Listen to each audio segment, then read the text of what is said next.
Bir bandani dedi gunohlari shu qadar ko'pki, butun insonlarga bo'l bersa ham ko'plik qiladi.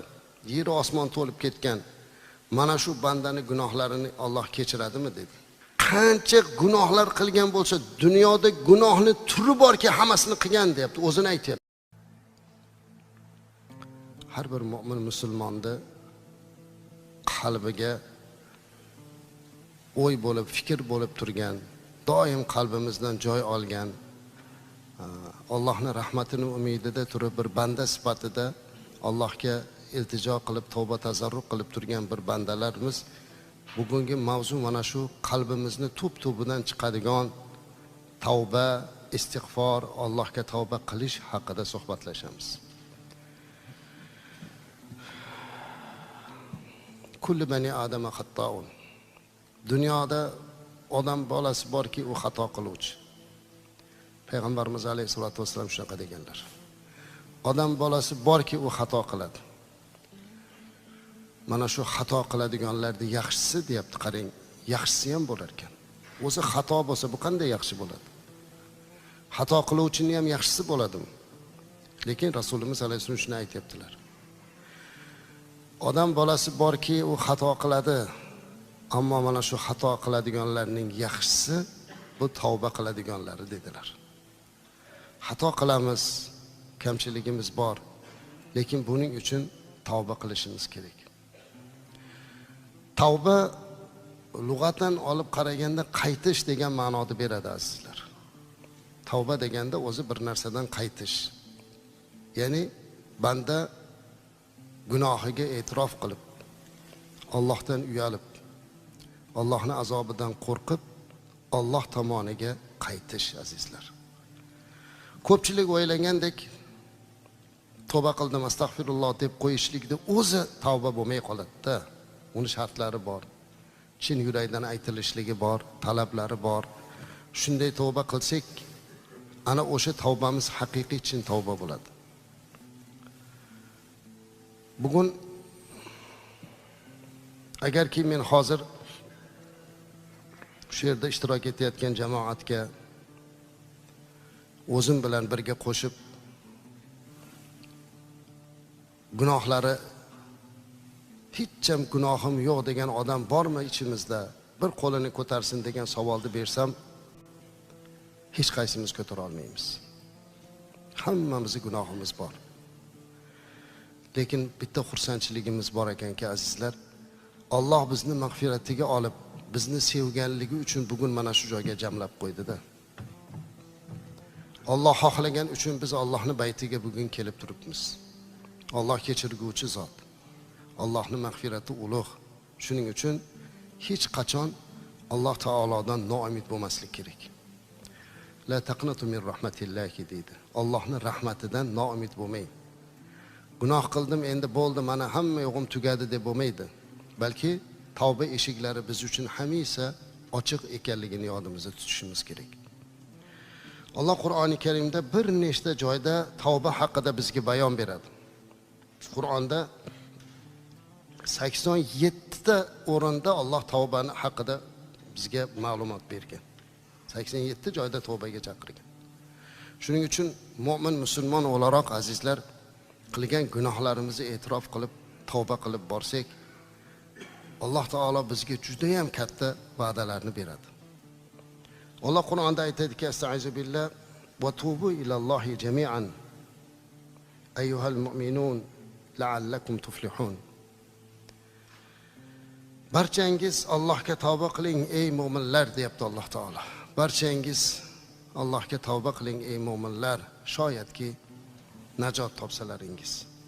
Mana shu tavbalaringiz tufayli najot topsangiz. Alloh bizni tavba qilishlikka chaqiryapti azizlar. Alloh bandasini hech ham azoblashni xohlamaydi.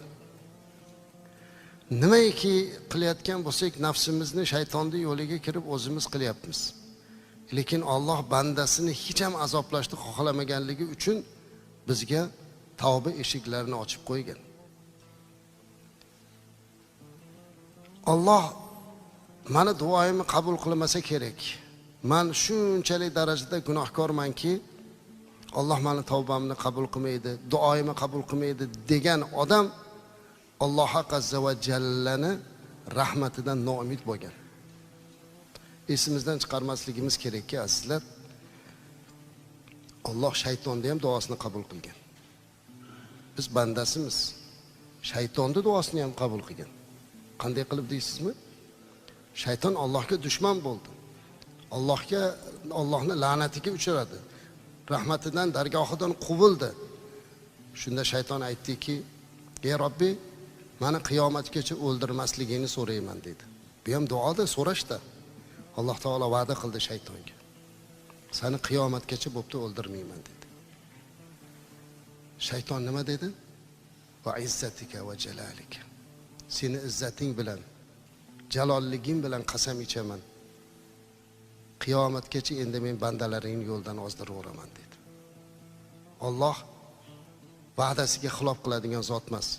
Shu gapidan keyin ham uni o'z va'dasida qoldirdi. Qiyomatgacha o'ldirmaslik va'dasida qoldi. Qasam bilan men qiyomatgacha bandalaringni yo'ldan ozdiraman degan taqdirda ham Alloh taolo uni o'sha va'dasiga muvofiq qiyomatgacha sog' qoldirdi. Lekin Alloh taolo unga qarab, agar seni tirik qoldirganligim uchun bandalarimni yo'ldan ozdirar ekansan, men ularga alamli azoblar beraman demadi-da. U qasam ichgandan keyin Alloh aytdiki: "Va izzati va jalali." Men ham qasam ichaman, izzatim, jalolligim bilan qasam ichaman. Modomiki bandalarimga g'arg'ara kelguncha tavba qilsa, tavbasini qabul qilaman dedi. Alloh shunday mehribon azizlar, shunday rahimli. Lekin biz bandalar Allohning bu rahmatidan qanchalik darajada foydalanyapmiz? O'sha tavba eshiklari ochiq ekan, bu tavbamizni qay darajada qilyapmiz? Mana shu narsa biz uchun bugun muhim. Alloh Qur'oni Karimda yana aytadiki: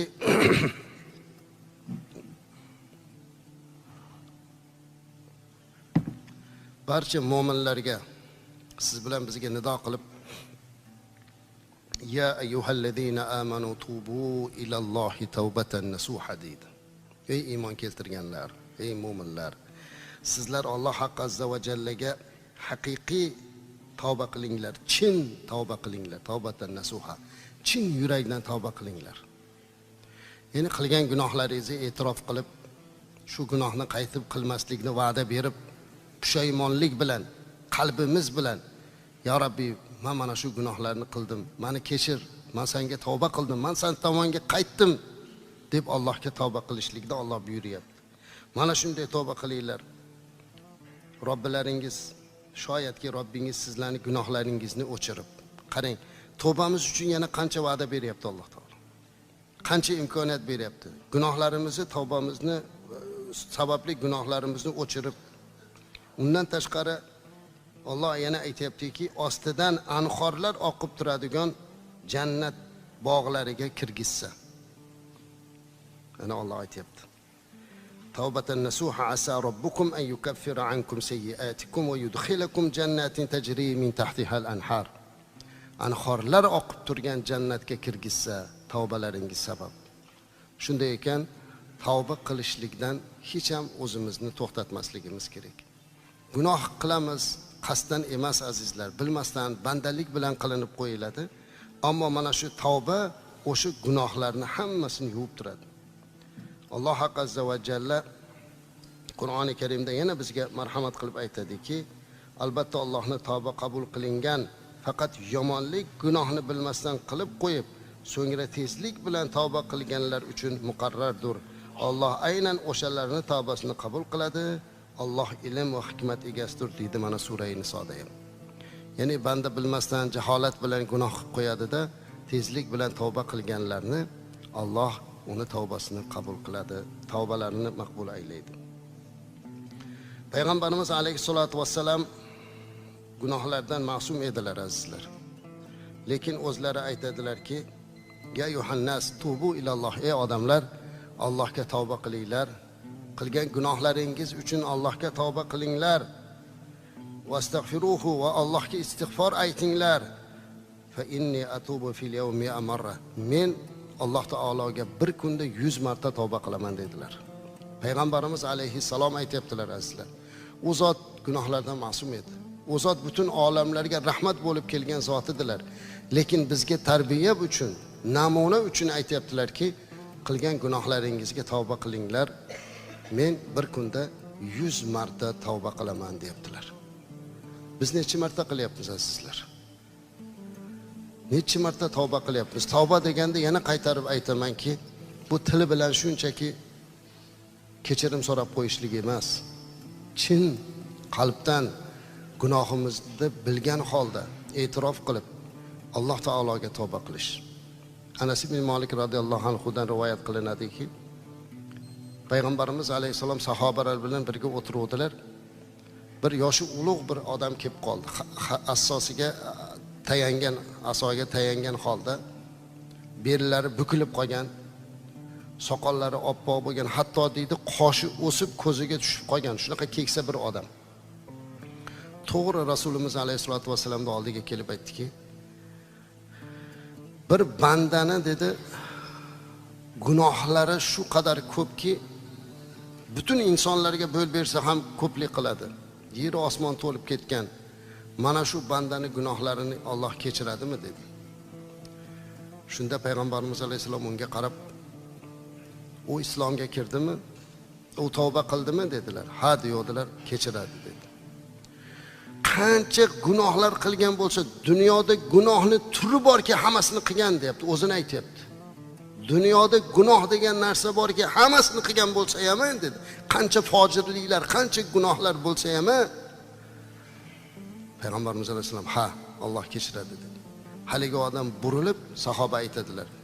To ko'zdan g'oyib bo'lguncha yig'lab Allohu akbar, Allohu akbar deb ketganini eshitib turdik deydilar. Hammamiz uchun bu narsa azizlar. Alloh azza va jalla agar chin tavba qilsak, tavbamizni qabul qiladi. Lekin tavba qilib yana gunoh, tavba qilib yana gunoh qilishlikdan saqlanish kerak. Shunday tavba qilaylikki, u Alloh taoloning oldida qilgan gunohlarimizni e'tirof qilib, o'sha gunohlarni qayta qilishlikdan o'zimizni saqlagan holda Allohdan so'rasak va bunga harakat qilsak, inshaalloh Alloh bizni o'sha gunohlarimizni kechirib boradi.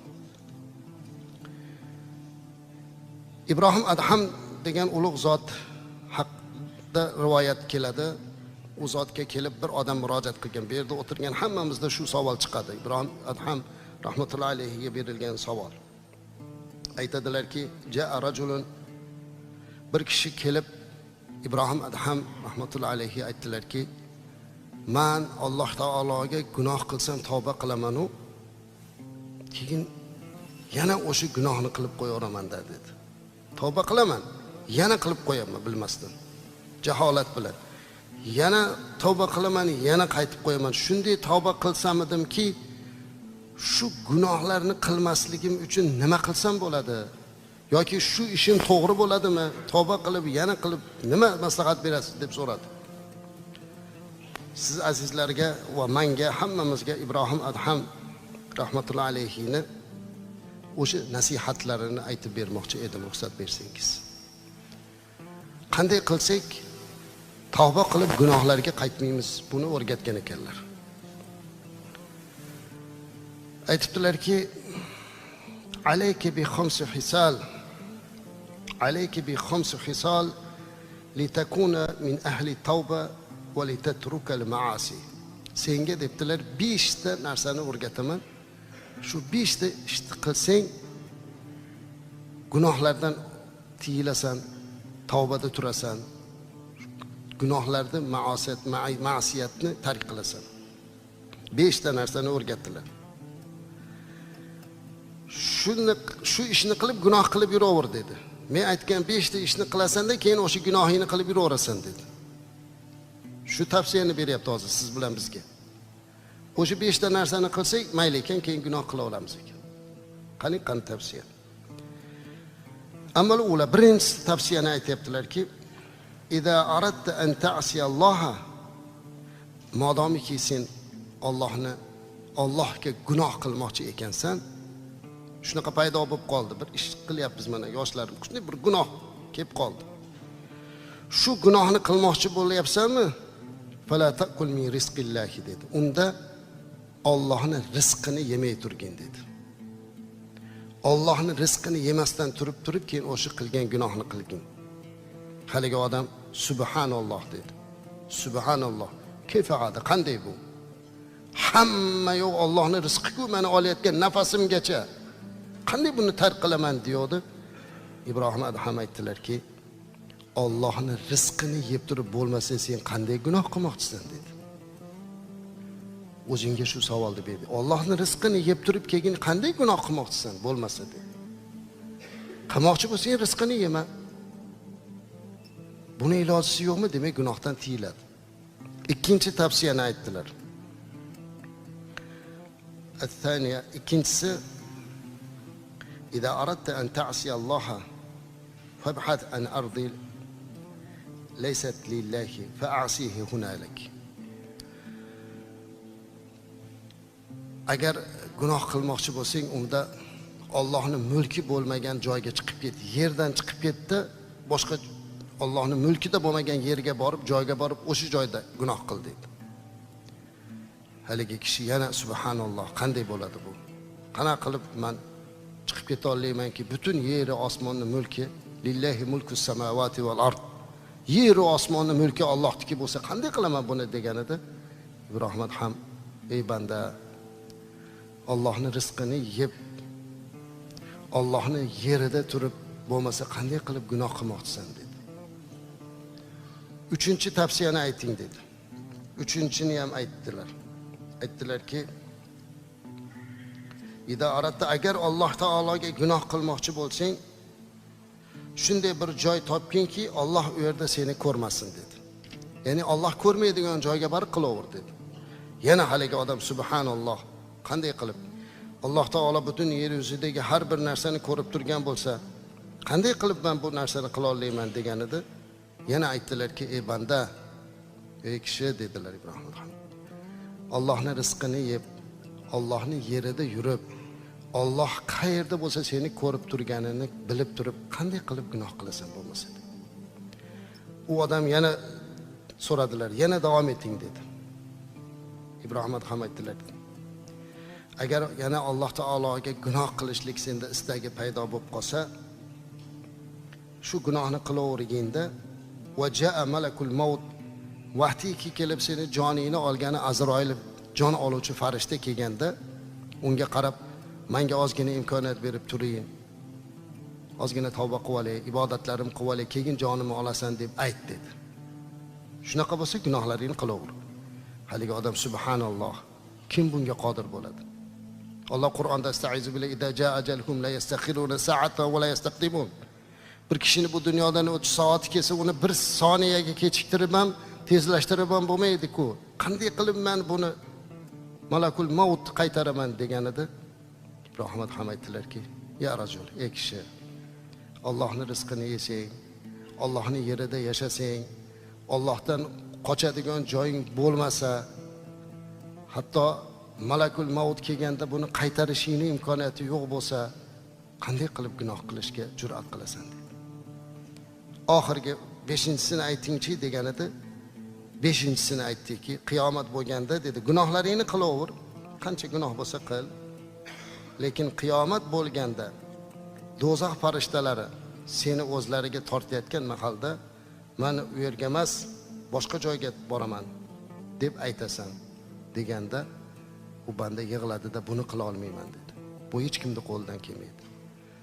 Unday bo'lsa qanday qilib gunoh qilasan? Allohning rizqini yeb, Alloh taoloda yerida yashab, Alloh taoloda ko'rmaydigan, ko'rishlikdan qochadigan joyni bilmaganingdan keyin, o'lim farishtasini qaytara olmaganingdan keyin, u dunyoda o'zing xohlab zaboniyalarga meni jannatga yetaklang deb ayta olmasang, bu tavba qilgandan keyin qanday gunohga qaytasan dedi. Haligi inson yig'lab orqasiga burildi-da, Allohga tavba qilib qaytdi. Hammamiz uchun azizlar, hammamiz uchun bu tarbiya. Gunoh qilyapmiz, Alloh bizni kechirsin. Allohga tavba qilaylik. Lekin shunday tafakkur qilaylikki, ertaga o'sha gunohni qilishlikka ishtiyoq paydo bo'lib qolganda hozirgi tavsiyalarni eslab ko'raylik. Chunki shayton bizni vasvasa qiladi. Nafsimiz gunohlarni chiroyli ko'rsatadi. Gunohlarni ko'rganda banda yaxshi ko'rib shuni qilgisi kelaveradi. Shu paytda shu savolni berib, Alloh taolo meni ko'rib turibdi, bilib turibdi, rizq beryapti. Nima uchun men gunohlar qilishim kerak degan savolni berib tavba qilishimiz kerak.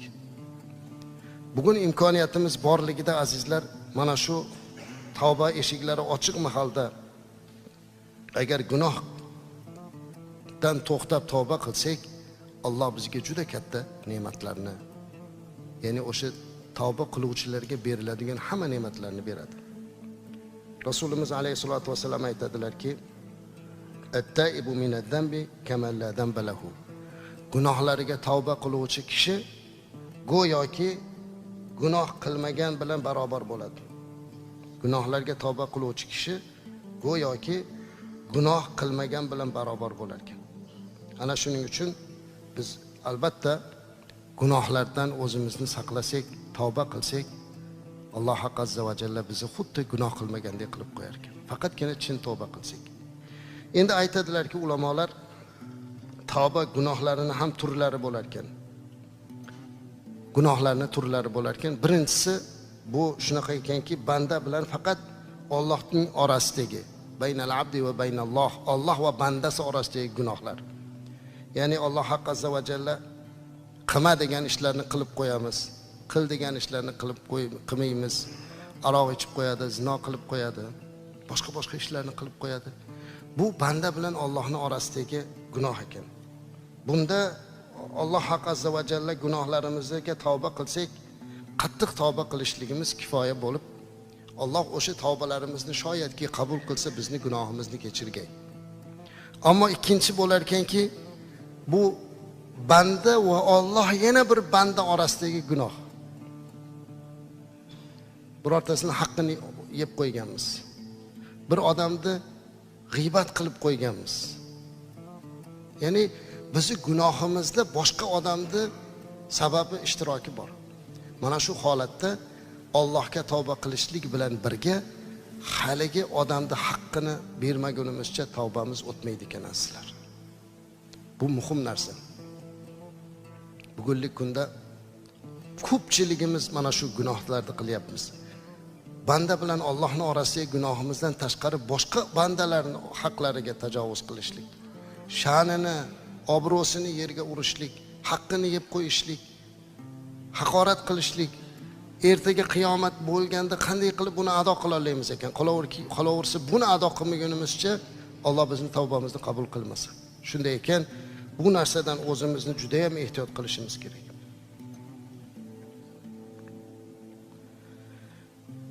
Uchinchisi, banda va Alloh orasidagi tavbani o'zi bilan kechirilmaydigan gunohlar. Mana shu gunohlar, ya'ni Alloh azza va jalla bandasini haqqini ado qilmaguncha kechirmasligini va'da qildimi? Demak, buni hammasini kechirib olishligi uchun biz haligi insonlarning haqqidan qo'rqishligimiz, ularga yaxshilik qilib borishligimiz kerak bo'ladi.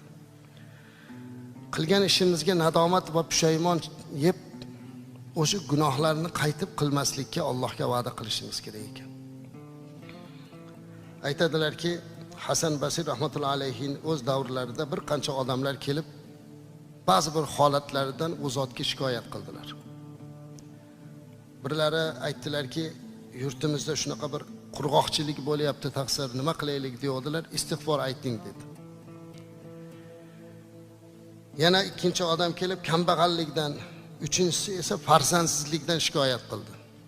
Bittasi kelib, men kambag'al bo'lib ketyapman deganida istig'for ayting dedi. Yana bittasi kelib, men farzandsizman, nima qilsam bo'ladi deydi, unga ham istig'for ayting dedi. Shunda yonlarida turgan zotlardan birlari so'radilarki, 3 xil narsani aytdi. Biri qurg'oqchilik, biri kambag'allik, biri farzand ko'rmayotgan. Uchalasiga ham bir xil tavsiya berdingiz, istig'for deganlarida quyidagi oyatni o'qib bergan ekanlar. Hasan Basri rahmatullohi alayhi. Auzubillahi minash shaytonir rojim. Faqultu astaghfiru robbakum innahu kana ghaffara. Yursilis samaa alaykum midrara wa yumdidkum bi amwalin wa banina wa yaj'al lakum jannatin wa yaj'al lakum anhara. Ushbu oyat karimada Alloh taolo o'sha istig'for aytayotganlarga berilajak mukofotlar haqida aytib, dedimki, Robbingizdan mag'firat so'rangiz. Albatta u bandalarga nisbatan o'ta kechirimli zot. Shunda ya'ni istig'for aytsangiz, ustingizga osmonlardan barakali yomg'ir yog'diradi. Sizlarga mol, dunyo, farzandlar bilan madad beradi hamda sizlarga bog'lar barpo qilur va sizlarga anhorlarni ato qilur dedi. Ushbu oyati karimani o'qib bergan ekanlar. Demak, qanaqa holatga tushgan taqdirimizda ham biz albatta istig'for aytishligimiz, kechirim so'rashligimiz kerak ekan, Allohga tavba qilishimiz kerak ekanki, ana o'shunda Alloh azza va jalla bizlarni gunohlarimizni kechirgan bo'lar ekan va shu gunohimizni kechirishi oqibatida yuqoridagi so'ramoqchi bo'lgan narsalarimizni, xoh u boylik bo'lsin, xoh u farzand bo'lsin, xoh u boshqa masalalar bo'lsin, istig'forimiz orqali Alloh bizga ato qilar ekan. Ammo azizlar, bir narsani esdan chiqarmasligimiz kerak. Bugungi kunda biz o'zimiz hech kimga hukm qilib gapirishga haqqimiz yo'q. Sizni gunohingiz kechirilmasa kerak yoki meni gunohim kechirilmasa kerak deb aytishga haqqimiz yo'q azizlar. Agar bir inson tavba qilsa, uning tavbasi qabul bo'lar ekan. Rasulimiz alayhisalom aytganlaridek, tavba qilgan odam go'yoki gunohsizga aylanar ekan. Inson demak o'sha gunohdan xoli bo'lgandan keyin boshqalarni bunaqa gunohlardan qaytarishga harakat qilish kerak. Bizda yomon gap borda, agar bir odam kelib sizga nasihat qilsa, siz o'zingiz kim edingiz deymiz. Endi nasihat qiladigan bo'lib qoldingizmi? Siz manaqa ishlarni qilgansiz. Yoki o'zimiz o'tgan ishlarimiz bilan faxrlanamiz. Biz bunday ishlarda ham qilib o'rganmiz deb aytamiz. Xudo kechirsin u deb qo'yamiz. Lekin aslida mana shu gaplar hammasi noto'g'ri gaplar azizlar. Bir odamda Alloh taolo shu hidoyatga solib tavba qildirgan bo'lsa, u bizni nasihat qilayotgan bo'lsa, tavbani qabul qiluvchi biz emas, Robbimiz ekanligini his qilib, u odamni nasihatini olishimiz kerak. Va hech qachon Alloh azza va jallaning rahmatidan noumid bo'lmasligimiz kerak. Yana qaytarib aytamanki, Alloh azza va jalla bizlarga shu qadar mehribon, shu qadar rahimliki, men hozir mana Imom Termiziyda bir hadislarini yozib oldim, siz azizlar bilan bugunga eslayman deb.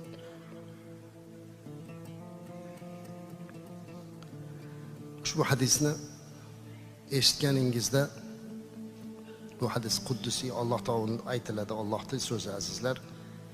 Imom Termiziy rivoyat qilgan. Ehtimol mana shu hadisni bir necha marotabalab o'qigandirman.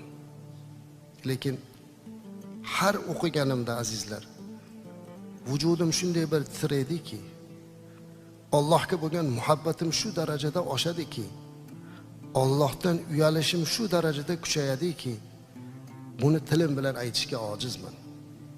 Ushbu hadisni, ushbu hadis quddusiyni sizlarga aytib bermoqchiman. Payg'ambarimiz alayhisalom aytadilarki, o'zbekcha tarjimasini ila aytaman vaqtimizning e'tiboridan. Buni ya ibn Adam deb boshlanadi. Ey odam bolasi degan Allohning gaplari bor.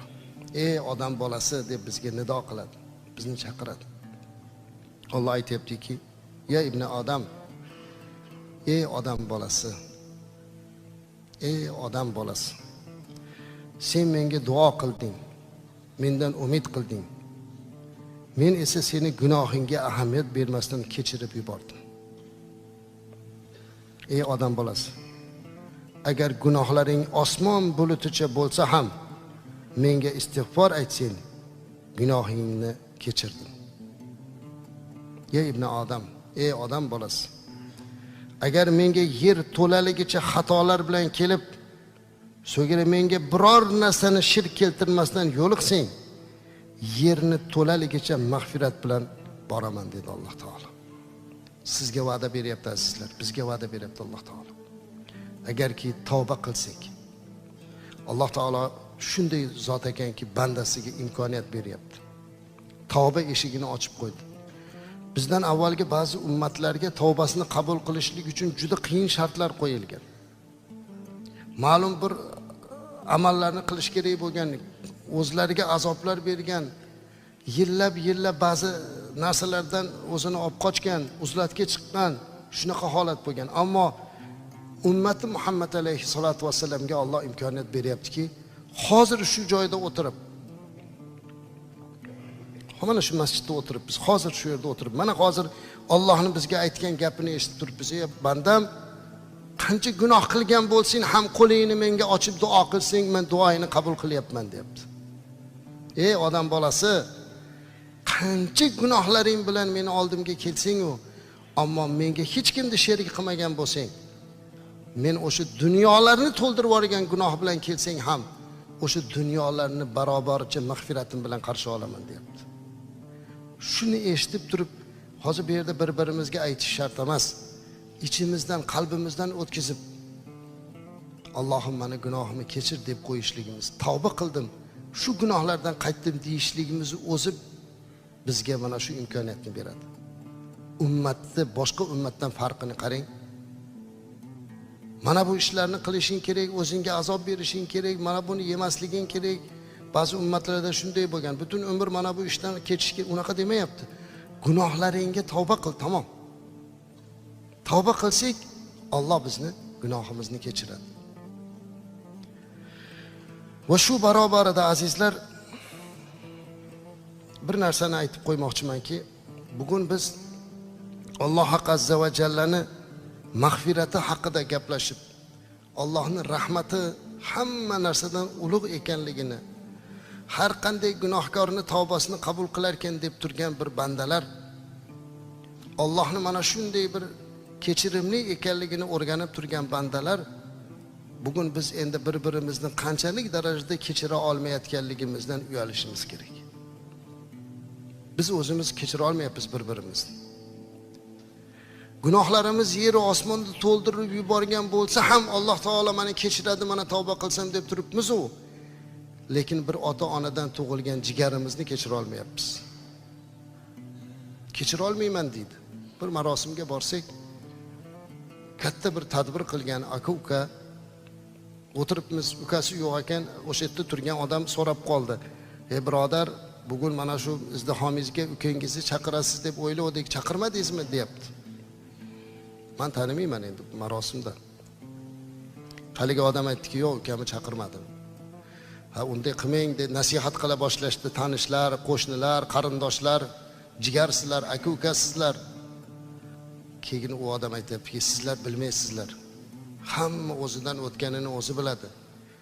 Ukam menga nimalar qilganini sizlar qayerdan bilasizlar? Qanday kechiray?" deyapti. Men aytdimki, Alloh azza va jalla sizni qilgan gunohlaringizni ham biladimi?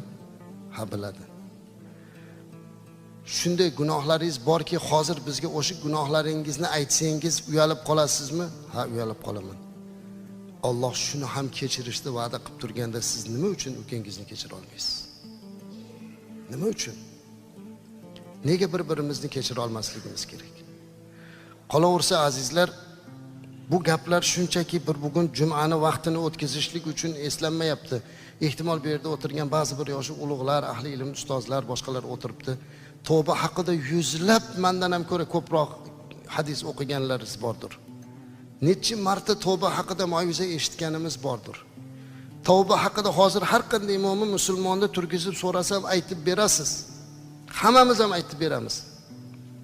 Lekin bugun bularda eslashligimizdan maqsad mana shu Allohning rahmatidan umidvor bo'lib turgan kimsalar gunohlardan tiyilishlik bilan birga, modomiki boshqa bir odamning haqqi menda bo'lsa gunohimni kechirmas ekan deb o'ylanar ekanmiz, nima uchun shu narsadan tartibga solmaymiz? Haqqini olish deganda biz faqatgina kimdir mablag'ini olib qo'yishni tushunamiz, xolos. Manda deymiz, Xudoga shukr deymiz, hech kimda haqqi yo'q deymiz. Aytamiz shu gapni, ko'p gapiradiganlar bor. Alhamdulillah deydi, biror bir kishida bir so'mlik qarzim yo'q deydi. Hamma haqqini berib qo'yganman deydi. Hech kimdan tilim qisiq joyi yo'q deydi. Lekin bir kunda hech bo'lmaganda 10 ta odamni g'iybat qiladi. Bu ham haqqi. Berish kerak buni. Topib kechirim so'rash kerak. uzr, men sizni g'iybat qilib qo'ygandim birodar, deya olamizmi? Deya olmaymizda eng yomoni. Eng qiyini shu. Ayta olmaymizda. Shunday ekan, nega shu ishni qilishimiz kerak? Nima uchun? Axir ertaga Allohning huzuriga borishimiz bor-ku. Bu dunyoga hammamiz vaqtincha kelganmiz-ku. Soxta musulmon emasmiz. Soxta mo'min emasmiz. Shuning uchun kelib peshonamizni sajdaga qo'yib turibmiz. Allohning rahmatidan yana umid qilyapmiz. Alloh meni gunohimni kechirdi deyapmiz. Alloh shu darajada mehribon ekanki, meni gunohlarimni hammasini satr qilib kelyapti deyapmiz. Lekin o'zimizchi? O'zimiz buni qila olmayapmiz. Alloh bizni kechirsin. Shuning uchun azizlar, birinchi navbatda bugungi jumadagi bu mav'izalar mav'iza qiluvchidan boshlab eshituvchigacha hammamizga bir eslatma xolos. Hammamiz bir eslab chiqishimiz kerak. Jumada mav'izani eshitgandan keyin o'sha mav'izani hayotga tatbiq qilishimiz kerak azizlar. Sahobalar shunday bo'lganlar. Sahobalar biror bir masalani eshitganda uni amal qilib turib keyin ikkinchisini so'rab ketganlar. Shuni qilishimiz kerak. Modomiki shunday ekan, tavba qilsak, bugun imkoniyat bergan paytda tavba qilaylik. Bugun imkoniyat bergan paytda Allohga istig'for aytaylik. Bugun imkoniyatimiz bor edi. O'sha g'arg'ara qachon kelishini bilmas ekanmiz. Tavba eshiklari ochiq ekan modomiki biz tavba qilaylikda, gunohlardan xoli bo'laylik. Agar banda azizlar bir tomchi ko'zidan Allohdan qo'rqib bir tomchi ko'zidan yosh chiqarib qo'yganligini o'zi uni do'zaxning o'tidan qutqarar ekan. Lekin bu oson emas-da. Sahobalar shunday bo'lgan ekanki, chin tavba qilib Alloh taologa yo'liga qaytib mana shu yo'lga kirgandan keyin ular aytadilar, sahobalar go'yoki onadan tug'ilgandek bo'lib ketdi. Agarki biz bugun hammamizda aytib o'tdim, gunohlarimiz bor. Agar haqiqiy chin tavba qilsak, keling mana shu hozir shu yerda o'tirgan hammamiz ko'zimizni yumaylikda qancha qilgan gunohlarimizni ko'z oldimizdan o'tkazaylik. Hammamiz azizlar, qancha gunohlarimiz borki, yana uyalmasdan hozir namozdan keyin qo'limizni ochib Alloh taolodan qancha narsa so'raymiz. Allohning dargohi shu darajada kengligini bilamiz. Lekin ozgina bo'lsa ham biz ham vijdon azobida qiynalishimiz, uyalishimiz, Allohdan hayo qilishimiz kerak. Shu narsalarni his qilib, ey Robbim, haqiqatda ham kechirguvchi zotsan. Aslida men bugun shu yerda o'tirishga loyiq emas edim, lekin bugun meni shu yerga o'tkazib qo'yding. Meni sevar ekansan, yaxshi ko'rar ekansanki, bugun meni sajda qiladigan qilib qo'yding. Shuncha gunohim bo'lsa-da o'zingga sajda qiluvchi banda qilding. Ko'zimga yosh keltirding. Allohim, men barcha qilgan gunohlarimga tavba qildim. Alloh meni gunohlarimni kechirgin. Tavba qildim, men sen tomonga qaytdim va hech qachon gunohlar qilmaslikni va'da berdim. Bu ojiz bandangga o'zing yordam ber deb bir so'rang-da. Masjiddan chiqishingizda bu yengillikni, bu rohatni o'zingiz sezasiz.